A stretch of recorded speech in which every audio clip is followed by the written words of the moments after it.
Good morning વિદ્યાર્થી મિત્રો. આપણે વિજ્ઞાનમાં 16મું ચેપ્ટર પ્રકાશ એમાં 16.3 પ્રવૃત્તિ પહોંચ્યા છે, નિયમિત અને અનિયમિત પરાવર્તન.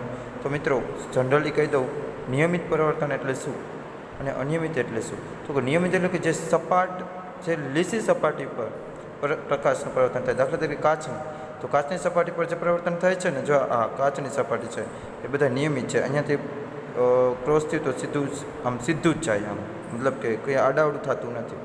જ્યારે ખરબચડી સપાટી પર જ્યારે પ્રકાશનું પરિવર્તન થાય, આવી ખરબચડી, તો કેવા થાય, અહીંયાથી વળી આમ જાય, આનું છે એ કેમ જાય, તો કે આમ જવાને બદલે કેમ ગયું છે, આમ આડું ગયું છે, જાય છે. તો એ અનિયમિત છે. સમજાઈ ગયું? જોઈ લઈએ આપણે પ્રવૃત્તિમાં 16.4 આકૃતિ 16.6માં દર્શાવ્યા પ્રમાણે અનિયમિત સપાટી પર સમાંતર કિરણો આપાત થાય છે તેમ વિચારો. યાદ રાખો કે પરિવર્તનના નિયમો સપાટી પરના દરેક બિંદુ માટે માન્ય છે. વિવિધ બિંદુઓ પર પરાવર્તિત કિરણો રચવા અને નિયમોનો ઉપયોગ કરો. શું પરાવર્તિત કિરણો એકબીજાને સમાંતર છે? તમે જોશો કે આ કિરણો જુદી જુદી દિશાઓમાં પરાવર્તિત થાય છે. મિત્રો અહીંયા શું કહે છે કે અહીંયા માની લો કે આ જે કિરણો જે સપાટી પર અથડાય છે એ કેવી સપાટી છે, તો કે ખરબચડી સપાટી છે, અનિયમિત સપાટી છે. અને અનિયમિત સપાટી કહેવાય, નિયમિત નથી, અનિયમિત. આવી સપાટીમાં જ્યારે કિરણો અથડાય છે, એને ટચ કરે છે, ત્યારે પરાવર્તન પામીને આડાવડા જાય છે, એટલે કે અનિયમિતતા, એમાં અનિયમિતતા આવી જાય છે. કેવી સપાટીને ટચ કરે? તો અનિયમિત સપાટીને, ખરબચડી. બરાબર, સમજાણ? તો જો આ ખરબચડી સપાટી, આમાં આપાત થયા. શું થયું? આપાત થયા. આપાત કિરણ એટલે કે અથડા. અનિયમિત સપાટી પર આપાત સમાંતર કિરણો. હવે શું થાય છે? એ આપાત થયેલા કિરણોની આકૃતિ આવી અને આપાતમાંથી પરાવર્તિત થયા, એમાંથી પાછા અથડાઈને પાછા ગયા, જેમ ન કર તેમ. બરાબર, મતલબ આનું આમ જ ગયું, આનું આમ, પછી આ કિરણનું કેમ ગયું?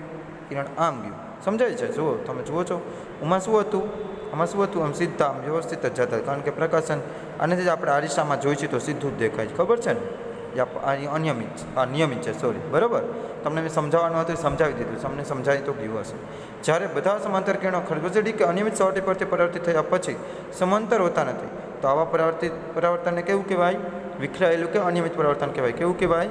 વિખરાયેલું પરિવર્તન. હવે એટલે કે વિખરાયેલું જ છે ને. જુઓ, આ કેવું વ્યવસ્થિત છે, આમ છે ને, આમ જો બધા કિરણો પરાવર્તન, જે વાદળી કલરના છે પરાવર્તિત કિરણો છે, વ્યવસ્થિત છે ને. આપાત કિરણો છે બ્લેક કલરના, અને આમાં જુઓ, આ પણ આપાત કિરણો છે બ્લેક કલર, એ અથડાય તો છે જ વ્યવસ્થિત, પણ અથડાઈને પાછા આડાવડા જાય છે, કારણ કે આ સપાટી કેવી છે? ખરબચડી. માટે એને વિખરાયેલા કિરણો કહેવાય. કેવા? વિખરાયેલા અનિયમિત પરાવર્તન એને કહેવાય. યાદ રાખો કે વિખરાયેલું પરિવર્તન એ પરાવર્તનના નિયમોની નિષ્ફળતાને કારણે નથી. પરાવર્તનના નિયમોમાં નિષ્ફળતા નથી, પણ કેને નિષ્ફળતા છે? સપાટીની છે ને. સાચી વાત. તો શું છે? તો કે સપાટી કેવી છે? ખરબચડી છે ખરબચડી. માટે કિરણો વિખરાઈ જાય છે. તે કાર્ડબોર્ડ જેવી પરાવર્તક સપાટીની અનિયમિતતાને કારણે હોય છે. બીજી બાજુ અરીસા જેવી લીસી સપાટી દ્વારા થતું પરિવર્તન એ કેવું છે? હમણાં જ કીધું મેં, નિયમિત પરાવર્તન છે, અને નિયમિત પરિવર્તન કહેવાય છે. તમને પૂછાય કે નિયમિત પરિવર્તન એટલે શું? તો કે અરીસા જેવી લીસી સપાટી દ્વારા થતું પરિવર્તન એ નિયમિત પરિવર્તન છે. નિયમિત પરિવર્તન વડે પ્રતિબિંબો રચાય છે. 16.8ની પ્રવૃત્તિ જુઓ. આ બધું એક વખત લખજો, દોરજો. બરાબર, અનિયમિત પરાવર્તન છે, અને પાકું પણ કરજો. હવે જો આપણે જાણી લઈએ, શું આપણે બધી વસ્તુઓને પરાવર્તિત પ્રકાશના કારણે જોઈ શકીએ છીએ? પ્રશ્ન કર્યો છે. તો આપણે જાણીએ છીએ મિત્રો, ચંદ્ર કેનાથી પ્રકાશિત છે? ચંદ્ર સ્વયં પ્રકાશિત છે? ના, ચંદ્ર સ્વયં પ્રકાશિત નથી. સૂર્યના પ્રકાશથી પ્રકાશે છે ને આપને દેખાય છે. કારણ કે શું? તો કે સૂર્યથી એ પ્રકાશે છે, સૂર્યના તાપ પ્રકાશ દ્વારા એ પ્રકાશે છે. એ પર પ્રકાશિત છે, બીજા પર આધારિત. એને શું કહેવાય? બીજા પર આધારિત. અને સ્વયં પ્રકાશિત તો કોણ છે? તો કે સૂર્ય છે. બરાબર. મીણબત્તી એ કેવી છે? સ્વયં પ્રકાશિત છે. લેમ્પ, બલ્બ એ કેવો છે? સ્વયં પ્રકાશિત છે. સમજાય છે? બીજાના પ્રકાશથી પ્રકાશે એને કહેવાય પર પ્રકાશિત. આમાં સમજાવવામાં આવેલું છે. જોઈ, તમારી આસપાસ લગભગ બધી વસ્તુઓ તમને પરાવર્તિત પ્રકાશના કારણે દેખાય છે. એના કારણે દેખાય છે? પરાવર્તિત. મેં તમને ક્લાસમાં જ્યારે સમજાવતું હતું ત્યારે બારીમાં જે પ્રકાશ અથડાઈને જે આપણા બોર્ડ ઉપર ટચ થતો હતો, બારીમાંથી જે કિરણો આપાત થતા હતા, પછી જતા હતા ત્યાં, તો કે ત્યાંથી સીધા આપણી આંખના આંખમાં કીકી ઉપર દેખાતા હતા, જેથી આપણી આખું દ્રશ્ય દેખાય છે. મતલબ કે હું કહેવા માગું છું એ કે બારીમાંથી જ્યારે પ્રકાશના કિરણો ટચ થઈને જ્યારે બોર્ડ ઉપર પડે તો આપણી બારી પણ બોર્ડમાં દેખાતી હતી. સમજાય છે? એને કહેવાય છે પરાવર્તિત પ્રકાશના કિરણો, જેના કારણે આપણે એ વસ્તુને એમાંથી જોઈ શકીએ છીએ. તો સપાટ ટચ કહેવાય ને, આ જે બોર્ડનું પાટિયું છે બરાબર, એ કેવી સપાટી કહેવાય? નિયમિત સપાટી કહેવાય, સપાટ કહેવાય, કાચની જેમ. એટલે આપણે એમાં જોઈ શકીએ છીએ. સમજાય છે? હવે જોઈએ. અને બીજું તમને એ કહું કે પ્રકાશ છે તો આપણે જોઈ શકીએ છીએ. સાચું કે ખોટું? તો કે સાચું. કારણ કે પ્રકાશ નહીં હોય તો આપણે દેખાશે નહીં. દાખલા તરીકે આપણે એક રૂમમાં બેઠા છીએ બરાબર, બધું લાઇટ જાય તો કાંઈ આપણે દેખાય છે? નથી દેખાતું. કારણ શું? કારણ કે પ્રકાશ જ વયો ગયો, હે ને? પ્રકાશ હોય તો દેખાય જ. પ્રકાશ હશે તો એ વસ્તુમાં અથડાશે ને આપણી કિરણો આપણા આંખમાં પરાવર્તિત થશે, એના કારણે આપણે એ વસ્તુ દેખાય છે. સમજાય છે? તો એ પરાવર્તિત કિરણો છે. કેવા? પરાવર્તિત કિરણો. સમજાણું? તો હવે જોઈએ. તમારી આસપાસ લગભગ બધી વસ્તુઓને પરાવર્તિત પ્રકાશના કારણે દેખાય છે. ઉદાહરણ તરીકે જોઈએ, ચંદ્ર એ સૂર્યમાંથી પ્રાપ્ત પ્રકાશને પરાવર્તિત કરે છે. ચંદ્ર એ શું કરે છે? સૂર્યના કિરણો ચંદ્ર પર અથડાઈને આપણા પૃથ્વી ઉપર એ કિરણો દેખાય છે વ્યક્તિઓને, એ પરાવર્તિત કિરણો કહેવાય. કેવા કહેવાય?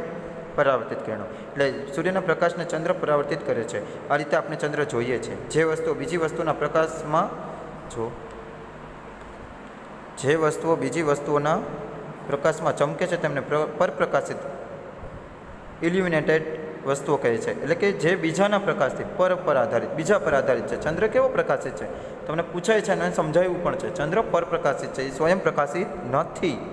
સૂર્યના પ્રકાશ થ્રુ એ ચમકે છે. શું તમે આવી અન્ય વસ્તુના નામ આપી શકો? તો તમે પણ નોટ કરજો, લખજો બરાબર. હું જ્યારે ચેક કરીશ ત્યારે મને બતાવજો કે આ વસ્તુ અપરપ્રકાશિત છે કે શું એમ. થોડી એવી વસ્તુઓ કે જે સ્વયંનો પ્રકાશ ઉત્સર્જિત કરે છે, જેમ સ્વયં એટલે પોતાના દ્વારા જ પ્રકાશિત કરે છે. ચંદ્ર એ પોતાના દ્વારા નથી પ્રકાશતો, સૂર્યના પ્રકાશથી પ્રકાશ છે, માટે પરપ્રકાશિત. અને સૂર્ય કેવો છે? સ્વયં પ્રકાશિત છે. સૂર્ય, આગ, મીણબત્તીની જ્યોત અને વિદ્યુત બલ્બ એટલે કે લેમ્પ, તેમનો પ્રકાશ આપણે આંખો પર પડે છે. જે વસ્તુઓ પોતાના પ્રકાશ ઉત્સર્જન કરે છે એટલે કે ઉત્પાદન કરે છે, પોતાનામાંથી જ ઉર્જાનું ઉત્પાદન કરે છે, તેને આપણે સ્વયં પ્રકાશિત લ્યુમિનિયસ વસ્તુઓ કહે છે. સ્વયં પ્રકાશિત વસ્તુઓ કહે છે. એક વખત બધું લખજો, પાકું કરજો અને તમારા સ્વાસ્થ્યનું ધ્યાન રાખજો. ચાલો, ગુડ બાય.